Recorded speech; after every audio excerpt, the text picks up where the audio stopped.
Um, Hello and welcome to today's tutorial. As promised, I was going to make a video tutorial for what we covered last week, and this is for only the retopping uh, projection part of the tutorial. So where we take our retopped version back into ZBrush and then project the high-res detail onto the low-res version of the model and export it back out from ZBrush. So just to when you download your files of Lab 6, you'll see that there's three models, there's three files in there. We have the remesh example, which we're not going to be using. We're going to be using the retop version of the model and high-res version of the model. So if you click and open up the Maya file, we'll be starting off within Maya first. So if I just open this up and have a look at the model, you'll see that this is the low poly version of the model which was retopologized, and um, we're going to move this into ZBrush and project the high res detail from that very high detailed version of the model into this. So in order for you to do this, first of all you have to prep your model, and like I said in the tutorial last week, you have to have this unwrapped. So if we have a look at that, if you select the model and we open up our UV editor, we're going to be learning about unwrapping soon, so just to get an idea of that, this has an unwrap already applied to it. So and this is just to demonstrate purposes, for demonstration purposes, how do we get that finer detail onto this low poly version. So in order for you to do this, most of the times you want to do your unwrap before you take it into ZBrush, or you might want to do your unwrap within ZBrush as well. It's totally up to you, or maybe use a third-party software to do the same thing. So just to close that down now, so the unwrapping process, something that we'll learn about later, I'm just going to close that. We're going to export this model as a OBJ so we can import it into ZBrush. So first of all, we make sure that our OBJ exporter is loaded, and a lot of the times, especially on computers that you keep logging on and logging off from, it resets the system automatically and you don't have preferences that you can save. So what we do is, to access that, we go into Windows, setting preferences, and go into plugin manager, and if you scroll down at the down, and you'll find the OBJ exporter here. In my case, it's already ticked, so I'll just leave that. If yours is unchecked, then make sure you tick that, and that should load up your export settings. So in order to export this, I'm going to select this and I'm going to hit File, Export Selection, and I'm going to export this. I'll just export it into Lab 6, my folder. You can put this wherever you want to.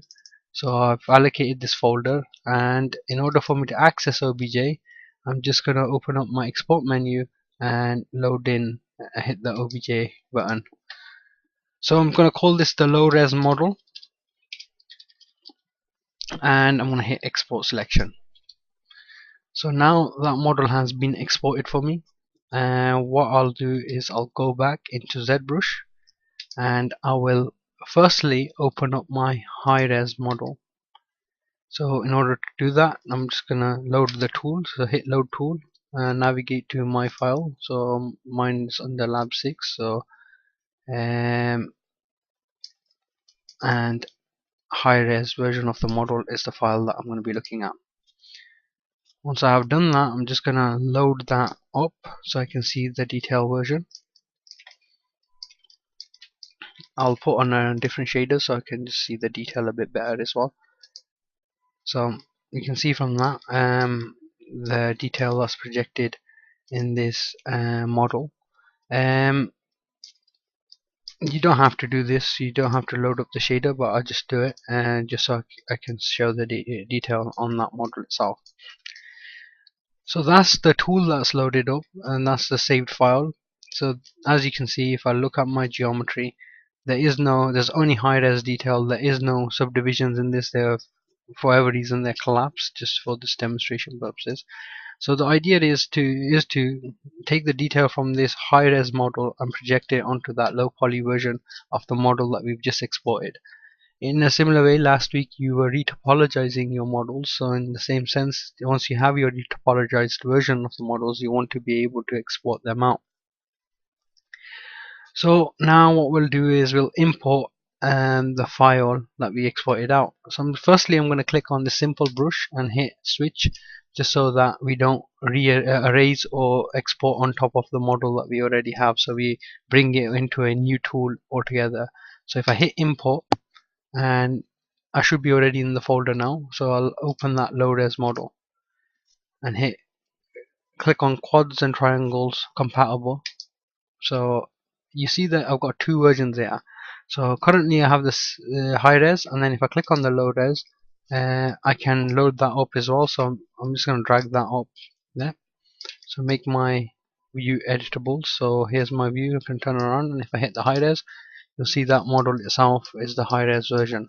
But currently they are separate pieces. I want to make them part of the same model itself.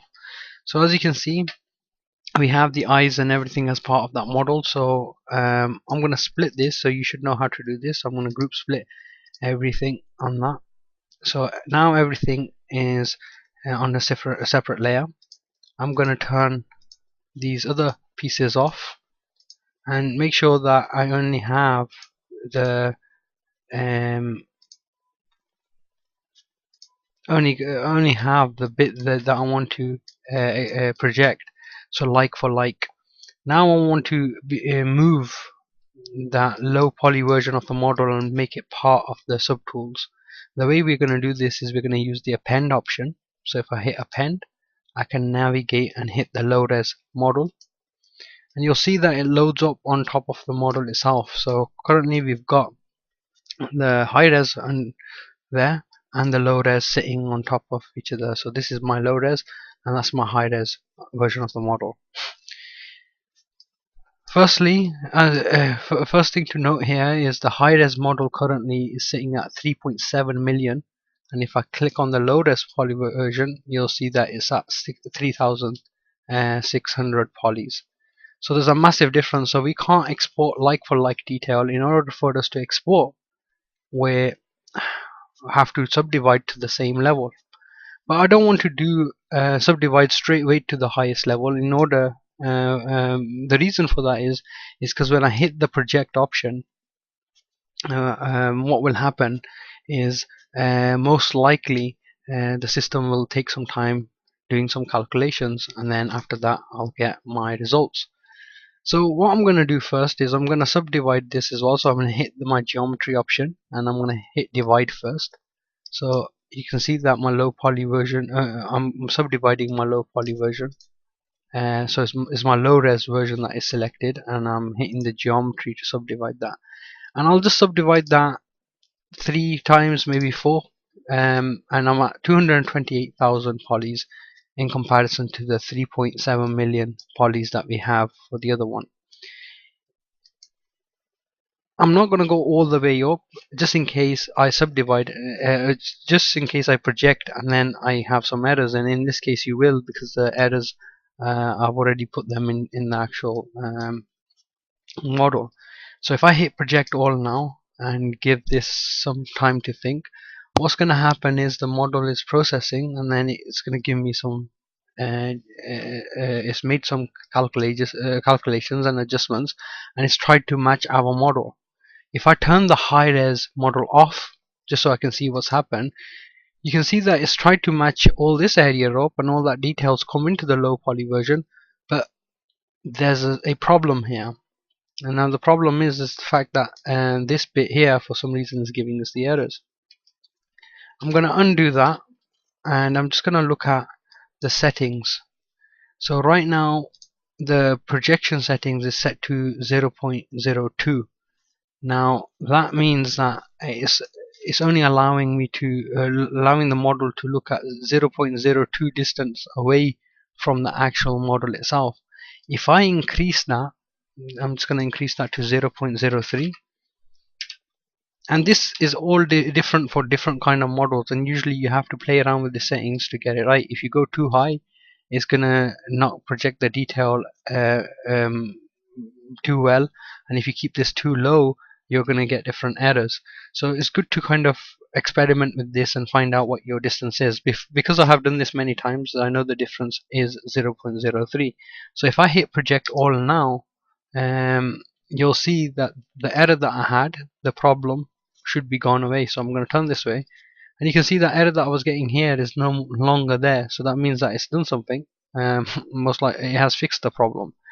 Now I can undo that again, just so do that again, and I'll subdivide and match the 3.7 million or somewhere close by. Currently I'm at 228,000.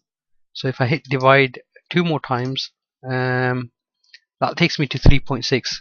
That's about the same range. You don't have to be exactly the same number. It can be around in the same range or same area. So it's 3.5, maybe slightly higher, but you don't have to match the exact number.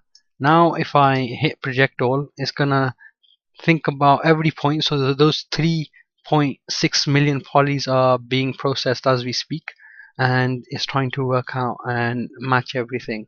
So of course this is going to take much longer for it to process. So that's the main reason why you test this on a lower poly version, or test this on a lower subdivision level first, and then increase the topology to the millions and subdivide thereafter, and then do the projection. Um, so that's the main thing, and like I said, the main aspect of this is to kind of do that. So we'll start off in the next video now and let that come through. So we'll start in another video after this.